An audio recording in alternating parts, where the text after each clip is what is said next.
Olá, pessoal. Eu sou o professor Samuel Silva e hoje vamos dar continuidade à nossa disciplina de sintaxe do português. Nas aulas passadas, nós tivemos questões mais teóricas, falando sobre as escolas teóricas que trabalham com a ideia da sintaxe, né, na linguística de forma geral e aplicando isso na área de língua portuguesa. Hoje vamos para questões mais específicas relacionadas de fato à sintaxe da língua portuguesa, pois vamos ver um pouco sobre a questão da oração na língua portuguesa, como se dá a análise sintática nas sentenças de língua portuguesa. Então, hoje vamos dar início justamente ao nosso módulo 3, sintaxe e ensino sintático para a educação básica. E na nossa unidade 1, então, veremos sobre as unidades de análise e a oração. Obviamente, a oração em língua portuguesa, né? Então, como eu falei, hoje vamos trabalhar com as questões bem práticas aí da nossa aula em sala de aula, voltada aí para a educação básica, nessa área de sintaxe, que é um dos ramos, né, da aula de língua portuguesa na sala de aula. No nosso caso aí, a sintaxe caberia dentro aí dos parâmetros aí de ensino de língua portuguesa, né, da BNCC, dos PCNs, entrariam dentro do que hoje é chamado de análise linguística em sala de aula, né, já que houve essa mudança aí, então não se fala mais em gramática, no ensino de gramática, mas os três eixos aí da aula de língua portuguesa, que é a literatura, leitura e produção textual e análise linguística. Na sintaxe, nós estamos dentro dessa linha aí, que é a análise linguística. Então, continuando aqui, vamos ver um pouco sobre os procedimentos de análise sintática no nível da oração, né, no nível oracional. Como podemos ver aqui nesse exemplo de frase aqui, ó, línguas claras funcionar de para específicas regras precisa. Nós temos aqui um exemplo de uma oração sem nenhuma ordem sintática, por isso que ela não faz sentido para nós, né, falantes de língua portuguesa. Pois para funcionar, a língua precisa de regras específicas e claras. E justamente essa frase aqui é a frase na ordem correta, né? Tivemos o exemplo dela fora da ordem. Na ordem ela fica assim: para funcionar, a língua precisa de regras específicas e claras. Então, né, como nós vimos no exemplo, essa frase então estava fora da ordem correta, né?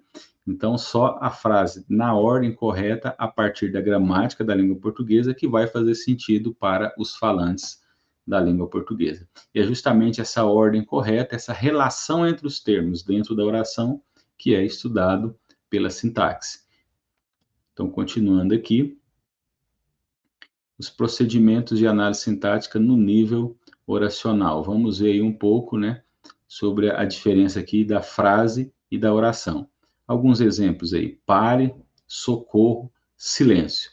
Aqui nós temos frases e não orações, é o que nós justamente vamos ver essa diferença agora. A sintaxe, ela trabalha com o conceito de oração e não com o conceito de frase.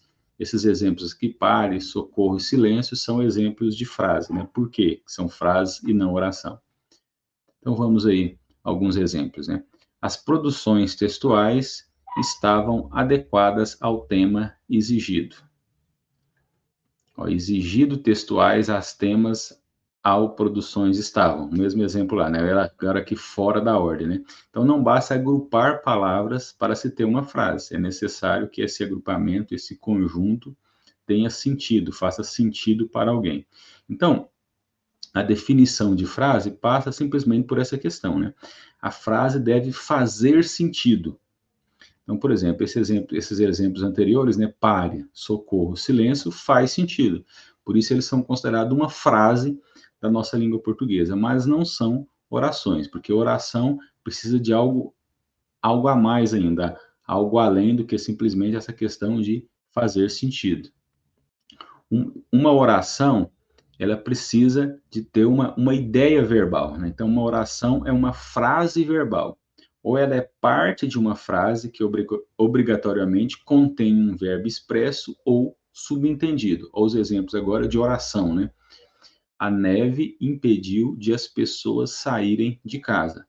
Você prefere neve a sol? E esse último exemplo, neva, né? Então, por exemplo, neva também é uma oração. Por quê? Porque aqui eu tenho uma ideia verbal, né? Ou seja, essa ação de nevar.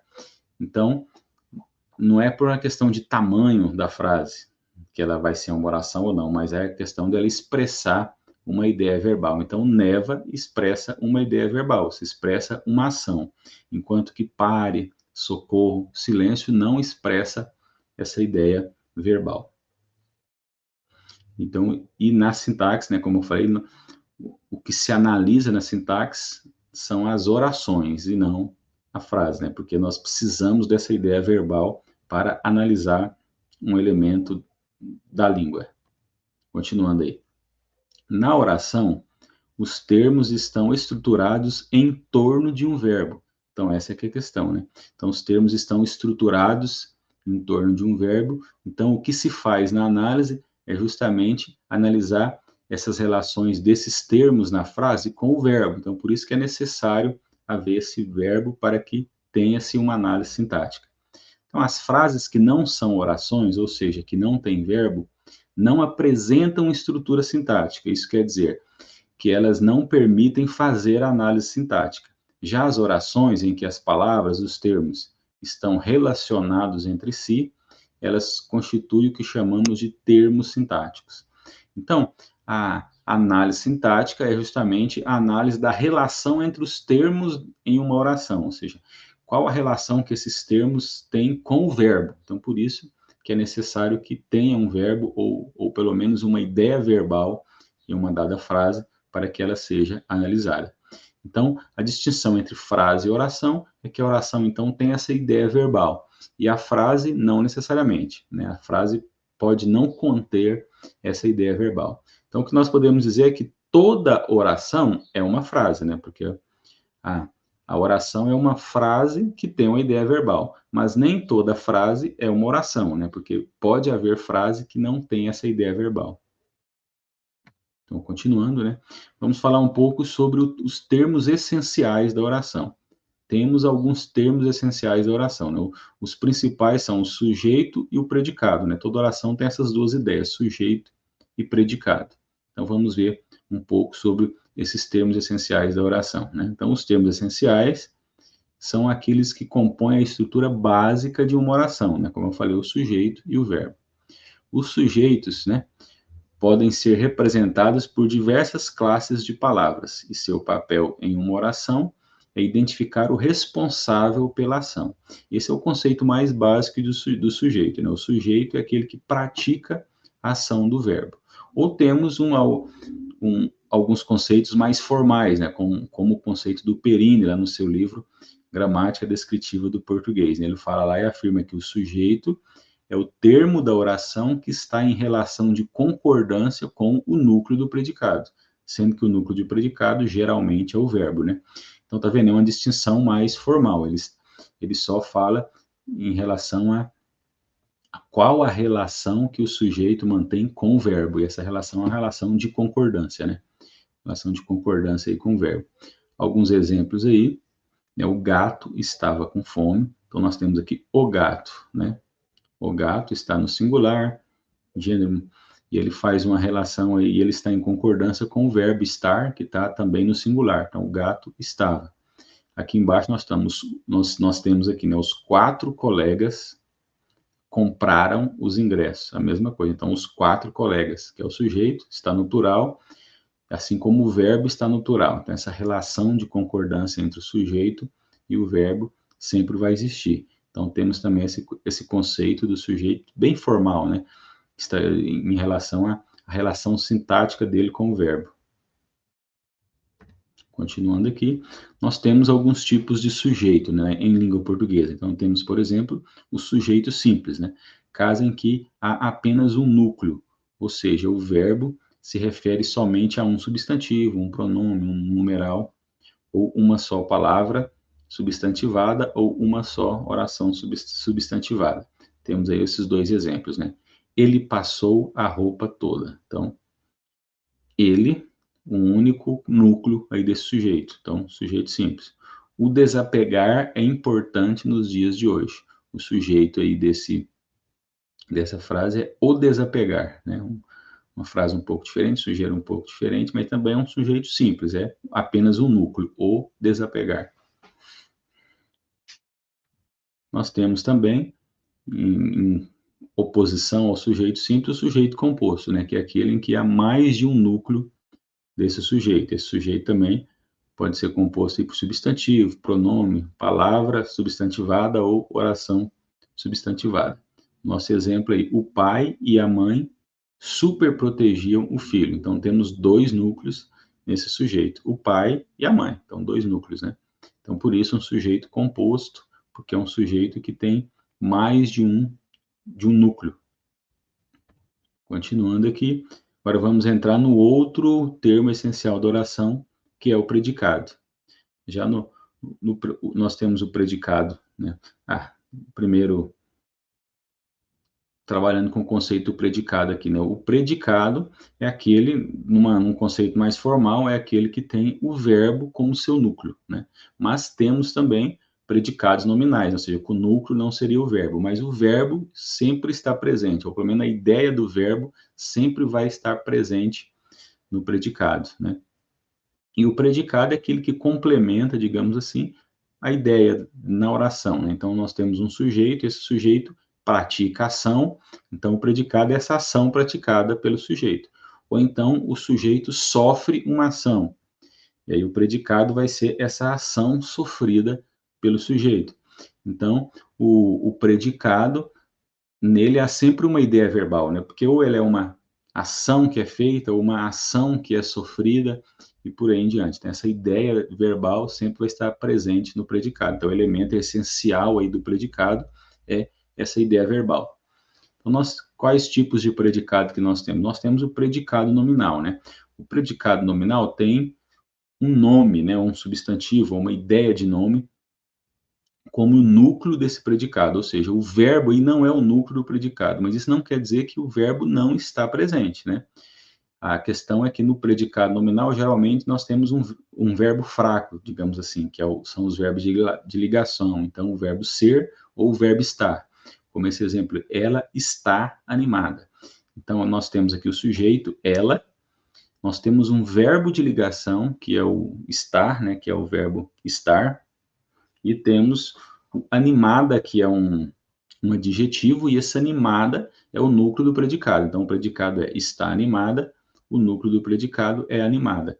Então, pelo verbo não ser a parte mais forte, mais expressiva do predicado, esse predicado é um predicado nominal, mas o verbo está presente. Nós temos um verbo aí, né? Porque essa ideia verbal sempre tem que estar presente no predicado.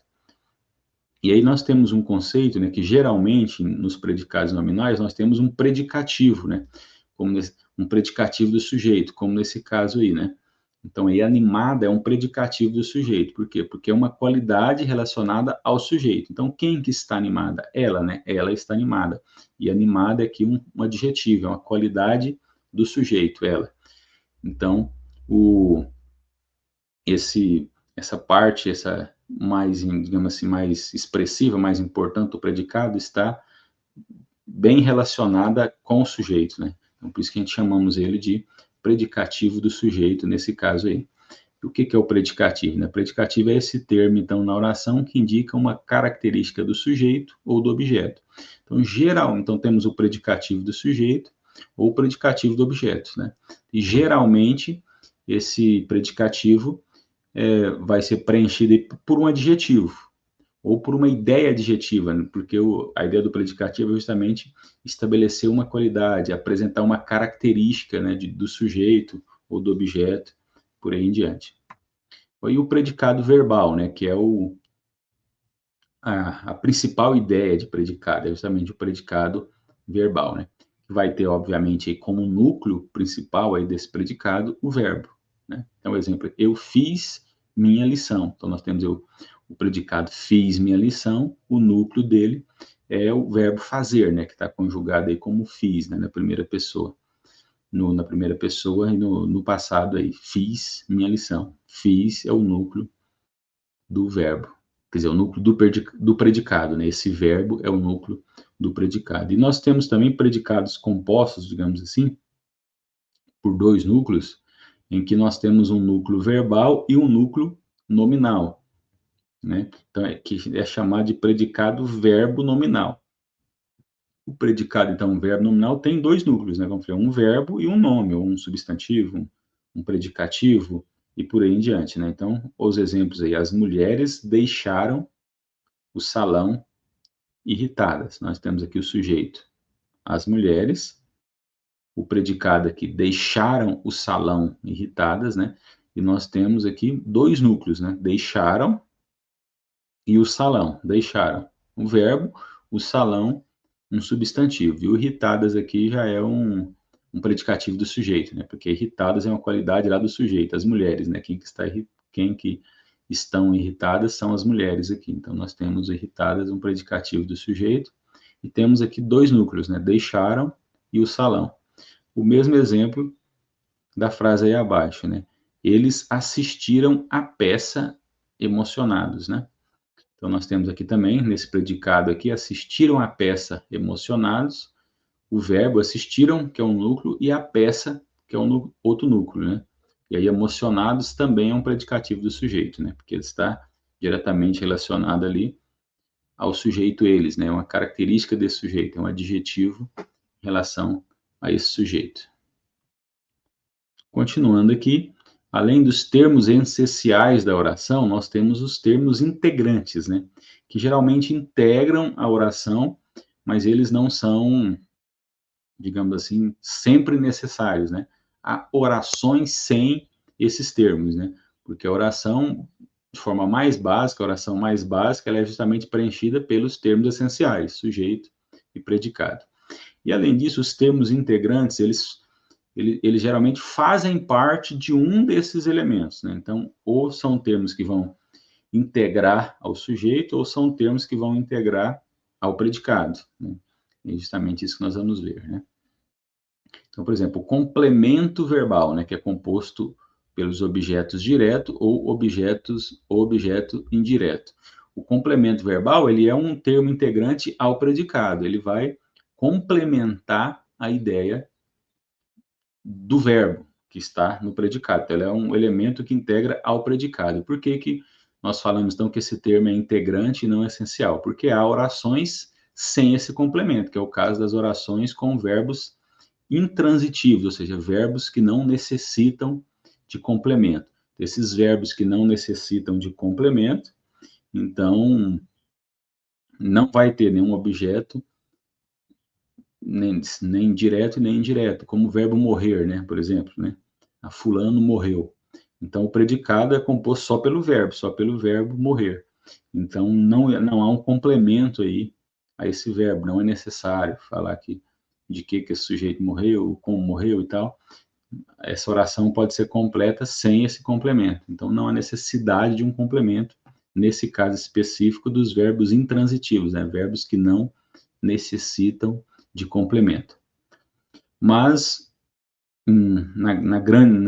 na maioria dos casos, vai ter sim esse complemento, né, nas orações. Então, por exemplo, um desse tipo de complemento é o objeto direto, que é complemento, então, de um verbo transitivo direto, ou seja, um verbo que necessita de complemento, mas que é um tipo de complemento que não precisa de preposição para trazer essa ideia do verbo. Então, por isso que ele é transitivo direto, né? Ou seja, é um complemento direto, sem a necessidade de uma preposição aí entre o verbo e esse complemento. Então, o exemplo aí, recebeu o pagamento atrasado, né? Então, recebeu é o verbo, e o pagamento já é o complemento aqui direto, sem a necessidade de uma preposição aí para fazer a relação entre esse verbo e esse complemento.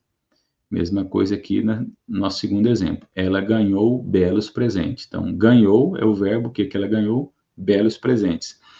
Esse belos presentes é o objeto direto, é o complemento ao verbo aqui, também é um complemento direto, sem a necessidade de uma preposição para estabelecer essa relação aí entre o verbo e o seu complemento. O objeto direto é aquele que complementa a ideia do verbo, mas ele necessita de uma preposição para estabelecer essa relação entre o verbo e seu complemento, não é? Então, exemplo aí, necessitava de auxílio para as tarefas, né? Nós temos aqui a preposição de, assim como a preposição para, né? Temos aí duas preposições nesses complementos, né? No de baixo, a mesma coisa, nunca doou nada aos pobres, né? Então, que esse aos pobres temos aqui a preposição a, que faz a relação nada a, né? E os pobres aqui, os aqui funciona como artigo, né? Nós temos aqui a junção no aos aí, da preposição a e do artigo os. Então, esse complemento aí ao verbo doar aí, é feito pela preposição, assim como no exemplo de cima, né? Temos também o complemento nominal, né, que é o termo que está ligado por preposição ou substantivo ou adjetivo ou advérbio. Então, vemos aqui, ó, não aguentava mais a demora do ônibus, né? Não aguentava mais a demora do ônibus, temos aí esse a, que é a preposição aí que faz essa relação com esse complemento aí. Então, aguentava mais a demora do ônibus, ou recebeu notícias dela, da mesma maneira. Né? O dela aí, ele é um preposicionado, né? Seria de ela, ele tem essa junção, dela, então ela tem essa preposição de aí, que estabelece essa relação aí, que é uma relação de um sujeito, né? Na verdade, você dá um sujeito a esse verbo, recebeu de quê? Recebeu dela, né? Ou essa informação aí, acrescentada ao verbo aqui. Outro termo integrante é o agente da passiva, no caso de uma oração passiva, né? Agente da passiva é o termo da oração que pratica a ação determinada pelo verbo. Em geral, é introduzido por uma preposição.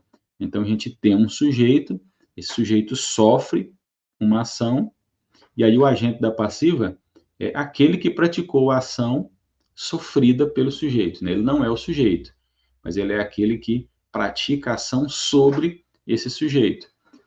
Então, é chamado agente da passiva, que é um termo integrante que vai aparecer nas orações passivas, né? Então, temos o exemplo aí, né? O e-mail foi escrito pela contadora da empresa. Então, o sujeito aqui é o e-mail. Esse e-mail ele foi escrito por alguém, né? E esse alguém foi a contadora da empresa. Então, o agente da passiva aqui é introduzido por meio de uma preposição também, né? Então, pela contadora da empresa. Esse é o agente da passiva aqui, pela contadora da empresa. O segundo exemplo, a nova determinação era conhecida por todos, né? Então, a nova determinação era conhecida por quem? Por todos. Então, esse por todos é o agente da passiva aqui também acrescentado aqui por essa preposição por, né? Continuando aqui, nós temos também os termos acessórios, né? Qual que é a diferença entre termos acessórios e os termos integrantes, né? Porque os termos integrantes, eles geralmente integram e fazem parte ou do sujeito ou do predicado e compõem a oração, né? Na sua grande maioria. Os termos acessórios, eles são aqueles termos que vão acrescentar uma dada informação ou ao sujeito ou ao predicado, mas eles não são necessários, né? Você, inclusive, alguns desses termos, né? Agora eu vou falar sobre o aposto aqui, por exemplo, você pode retirar ele da oração e que a oração vai permanecer plena de sentido, né? Então, eles não são necessários na oração, mas eles compõem, né, orações mais complexas. Então, por exemplo, os termos acessórios são aqueles que vão acompanhar substantivos, pronomes ou verbos, informando alguma característica ou circunstância. Então, um desses exemplos é o adjunto adverbial. O adjunto adverbial é o termo da oração que indica uma circunstância. Pode ser tempo, lugar, modo, causa ou finalidade, né? Por exemplo aí, o menino bonito jogava bola com o irmão. Esse com o irmão, que no caso é esse adjunto adverbial ali, ele acrescenta uma ideia, uma circunstância a esse jogar a bola, né? Ou seja, que a gente chama de adjunto adverbial de companhia. ou seja, ele apresenta a companhia com quem esse menino jogava bola. No exemplo de baixo, Arthur e João eram amigos de infância. Nós temos o adjunto adverbial de tempo, né? Esse de infância apresenta o tempo, né, em que esses Arthur e João eram amigos. Então, o adjunto adverbial é esse termo da oração que indica uma circunstância, seja de tempo, seja de lugar, seja de modo, causa, finalidade e etc. Nós temos ainda outros tipos. Esses tipos aí são os mais comuns, né? Outro tipo de termo acessório é o aposto. O aposto é o termo da oração que oferece uma explicação referente a um substantivo ou um pronome. Então, geralmente, ele está associado ao sujeito. Então, por exemplo, os professores atenciosos e dedicados organizaram a feira de ciências, né? Então, esses atenciosos e dedicados é um adjetivo aí, uma oração adjetiva acrescentado ao sujeito professores, mas a oração funcionaria perfeitamente sem esse aposto. Eu poderia dizer simplesmente, os professores organizaram a feira de ciências. Então, por isso que o aposto é um termo acessório. E temos também o vocativo, né? O vocativo é um termo de entonação exclamativa, que acrescenta a ênfase, um chamamento, né? E também é relacionado ao sujeito. É o exemplo, Joana, não grite. Então, esse Joana aí funciona como vocativo, né? Para chamar a atenção da pessoa. Mas a frase poderia ser simplesmente não grite, por exemplo. Ou seja, é também um termo apenas acessório. Crianças, venham almoçar. Mesma questão, eu poderia dizer venha almoçar, mas crianças está aí como um vocativo, né? Essa exclamação, um chamamento para que essas pessoas, então, venham almoçar. E o período, né? O período, já, digamos assim, que estamos passando para outro patamar da análise sintática, porque quando se fala em relação ao período, nós estamos partindo para uma questão que é a questão da construção do texto, né? Então, com o texto, que é a junção de mais orações. Então, o período vai ser, então, a composição e a relação entre mais orações para formular um texto, né? Então, o período simples, né, geralmente formado por uma única oração. Então, ele é simplesmente a oração, digamos assim, e o período composto é formado por duas ou mais orações. Então, exemplo aí, o teatro estava lotado. Então, temos aí apenas um verbo, então é o período simples. E o teatro estava lotado e as pessoas aplaudiram com entusiasmo o espetáculo. Temos dois verbos, né? O verbo estava e o verbo aplaudiram. Então, temos aí duas orações relacionadas, né? A partir daí a gente está começando a construir o texto, não é?